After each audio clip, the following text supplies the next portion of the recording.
আসসালামু আলাইকুম, আমি ডাক্তার ফারজানা ইসলাম বিথি।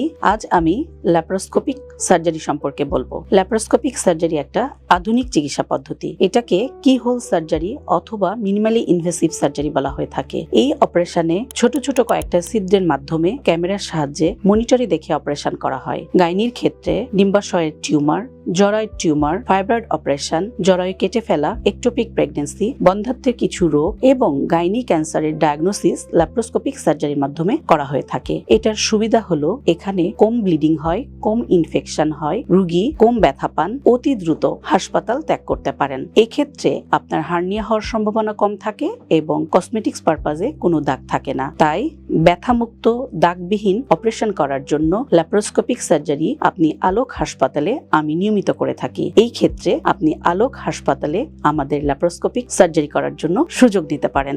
ধন্যবাদ। সুস্থ জীবন, সুন্দর পৃথিবী।